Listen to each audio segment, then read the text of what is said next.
Secara luar biasa, Megumi berhasil meraih posisi pertama di polling popularitas karakter Jujutsu Kaisen yang kedua. Dari 97.000 voting yang masuk, 19.000 memilih Megumi sebagai karakter favorit mereka. Megumi unggul 5.000 vote dari posisi kedua, Gojo. Posisi ketiga sampai kelima sendiri diisi oleh Yuji, Geto, dan Nanami. Dan bisa kalian lihat di sini, 10 besarnya diisi sama cowok semua. Nah, ngomongin soal Megumi, kebetulan banget chapter terbaru Jujutsu Kaisen berfokus ke karakter yang satu ini. Di chapter ini, Megumi bakal dirompok oleh Regi dan para bawahannya.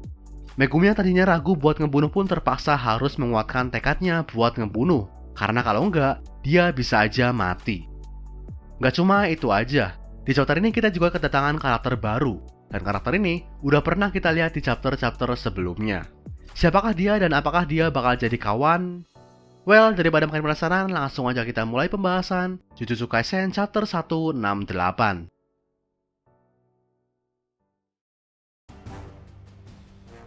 Chapter dibuka dengan sebuah ledakan yang berasal dari bola mata. Ternyata, bola mata tersebut berasal dari teknik anak buah Regi yang bernama Hashinoki Iori. Iori bisa melepas anggota tubuhnya dan menjadikannya semacam granat. Dia juga nggak kelihatan kayak penyihir sembarangan, karena saat ini dia udah punya 35 poin. Megumi sendiri berhasil menghindari serangan pertama Iori, tapi bisa dilihat kalau wajah sebelah kirinya terluka. Nah, saat Megumi mencoba menjauh dari ledakan, Remi tiba-tiba menyerangnya. Dengan memakai rambutnya yang menyerupai ekor kalajengking, Remi mencoba menusukkannya ke badan Megumi. Tapi dengan sigap, Megumi berhasil menghindar. Nggak cuma itu aja, dia juga berhasil menangkap rambut Remi dan menariknya. Alhasil, pergerakan Remi berhasil dia kunci. Nah, dengan menangkap Remi dan menjadikannya semacam sandera, Megumi bermaksud buat mengancam Regi. Tapi ternyata Regi nggak peduli. Regi dan Iori tetap melancarkan serangannya ke arah Megumi dan Remi. Sebuah serangan kombinasi pun dilakukan. Dari balik asap, Regi melempar 2 cari kertas ke arah Megumi. Dan secara ajaib, kertas tersebut mencipratkan cairan misterius ke badan Megumi. Megumi sontak terkejut karena dia mencium bau bensin. Dan dengan lama berselang, Iori melempar 2 giginya ke arah Megumi dan Remi. Alhasil, sebuah ledakan super dahsyat terjadi. Setelah ledakan berakhir, Regi bertanya ke Iori apakah Megumi berhasil terkena ledakan. Tapi Iori bilang kalau Megumi berhasil berlindung ke dalam ruangan sebelum ledakan terjadi. Disinilah Regi kembali bilang kalau Megumi memanglah penyihir yang kuat, tapi dia masih percaya diri kalau Megumi udah terluka parah. Sementara itu di dalam sebuah ruangan, Megumi berhasil menghindari ledakan. Dia juga menyelamatkan Remi dengan ikut menyeretnya ke dalam. Disitulah Megumi bilang ke Remi kalau kedua orang yang Remi anggap rekan nggak peduli dengannya. Regi dan Iori nggak bakal segan-segan buat ikut ngebunuh Remi. Megumi pun menyuruh Remi buat pergi dari tempat pertarungan. Tapi Remi masih keras kepala. Saat Megumi berpaling dan berjalan meninggalkannya, Remi kembali menyerang. Di situ Remi kelihatan desperate banget buat meminta perlindungan. Kali ini Remi memohon Megumi buat bilang kalau dia bakal melindunginya. Karena kata-kata itulah yang diberikan Regi padanya. Tapi Megumi udah muak. Megumi bilang kalau Remi adalah sampah yang lebih percaya omongan dibanding tindakan. Nah, tiba-tiba sosok lain pun datang di hadapan Megumi dan Remi. Dia adalah orang yang menyerang Megumi di chapter kemarin. Setelah jatuh dari ketinggian karena serangan Ue, pria tersebut ternyata masih sanggup bertarung. Kita pun diberitahu kalau namanya adalah Hari Chizuru. Dia adalah bawahan Regi dan saat ini punya 28 poin. Melihat lawannya bertambah, Megumi berpikir kalau dia bakal susah buat menang. Apalagi Megumi juga butuh poin mereka. Artinya dia masih nggak mau buat ngebunuh lawannya. Dan saat itulah sebuah pengumuman dari Kogane muncul. Kogane mengumumkan ke setiap peserta kalau ada penambahan aturan baru. Aturan tersebut memperbolehkan pemain cooling game buat mentransfer poinnya ke pemain lain. Yap, aturan ini adalah aturan yang ditambahkan oleh Hiromi. Nah, mendengar pengumuman ini, Megumi langsung tersenyum. Dia jelas senang karena ini artinya Yuji berhasil membujuk Hiromi. Penambahan aturan ini juga berhasil melepas satu beban dari Megumi. Dengan sikap Megumi langsung menyerang Chizuru. Dan kali ini, dia nggak lagi segan-segan. Dipanggilnya Shikigami gajahnya Max 11. Chizuru pun kembali terpental dari gedung. Tapi kali ini, Megumi melakukan serangan lanjutan secara langsung. Dengan bantuan Ue, Megumi langsung menubruk badan Chizuru di udara. Nggak cuma itu aja, dia juga menghajar wajah Chizuru dengan sebilah pisau.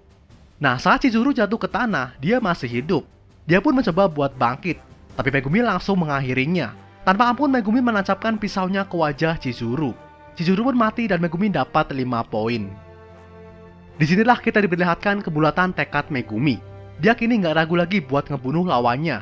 Meski dia emang butuh poin, dia nggak mau buru-buru mengumpulkannya. Ditambah dengan adanya aturan baru, sang kakak Sumiki jadi nggak bakal dipaksa buat ikut ngebunuh. Artinya Megumi kini sadar kalau dia nggak perlu lagi menanggung semuanya sendiri. Dia juga harus percaya pada rekannya, dan cukup berfokus pada lawan yang ada di depan matanya. Nah, nggak lama berselang, Regi dan Iori pun turun dari gedung. Dan melihat Chizuru terbunuh, Regi bilang kalau poin miliknya terbuang sia-sia. Dia pun kecewa berat karena Chizuru terbunuh dengan gampangnya. Dia bahkan belum sempat menunjukkan teknik kutukannya.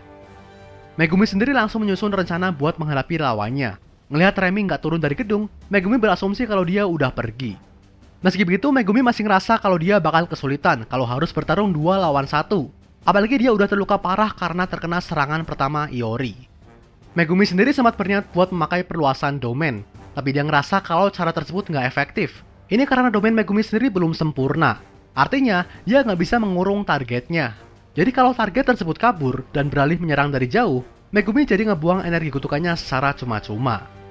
Nah, saat Megumi masih kebingungan, Iori menyerang secara tiba-tiba. Dia menyemburkan giginya ke arah Megumi. Megumi sontak terkejut dan nggak sempat bereaksi, dan sebuah ledakan pun terjadi. Tapi ledakan tersebut ternyata nggak mengenai Megumi. Seorang pria misterius tiba-tiba datang dan melindunginya. Dengan kostum yang cuma menutupi bagian kirinya, sosok tersebut bilang kalau 2 lawan 1 itu nggak adil. Dia pun menyebut Regi dan Iori sebagai pengecut, dan serangan pengecut nggak mempan ke dirinya. Tapi meski bilang begitu, darah mengucur dari hidung dan dahinya. Chapter pun ditutup dengan pengenalan pria tersebut. Ternyata, dia adalah Takaba Fumihiko. Yap, dialah komedian yang sempat kita lihat di chapter 146. Dan sejauh ini, poin Takaba sendiri masih 0. Artinya dia belum ngebunuh siapapun. Itu dia chapter 168 Jujutsu Kaisen. Di chapter ini kita disuguhkan dengan adegan-adegan aksi yang memukau, mulai dari teknik Iori yang super unik, sampai kebrutalan Megumi ngebunuh lawannya. Sayangnya salah satu pertanyaan kita belum terjawab, apa sebenarnya teknik dari Regi? Di chapter ini sendiri kita punya 2 clue. Pertama, dia ini bisa mengeluarkan benda misterius dari kertas yang ada di tubuhnya. Bisa dilihat gimana kertas yang dilempar tiba-tiba mengeluarkan bensin. Jadi ada kemungkinan pisau yang muncul di Divine Dog juga asalnya dari kertas Regi. Begitu juga dengan payung yang dia pakai buat turun dari lantai atas. Clue kedua soal namanya. Jadi Regi ini ternyata bernama lengkap Registar. Dan nama ini itu kayak permainan kata dari istilah register yang artinya mesin kasir. Jadi kertas yang ada di badan Regi kemungkinan adalah struk pembayaran. Dan struk ini bisa berisi berbagai macam barang belanjaan. Jadi Regi ini mungkin bisa mengeluarkan barang sesuai dengan yang ada di struk. Berikutnya soal Takaba. Sejauh ini kita belum tahu apa-apa soal tekniknya. Tapi di awal perkenalannya, dia ini sempat menyebut perbandingan 7:3. Istilah yang identik dengan teknik dari Nanami. Jadi apakah ada hubungannya? Well, seperti biasa kita nantikan aja sama-sama. Oke, segini aja video dari Reko Manga kali ini. Like dan share kalau kalian suka. Komentar kalau kalian punya pendapat, kritik, atau saran. Subscribe kalau kalian tertarik dengan konten channel ini. Akhir kata, selamat membaca. Sampai jumpa.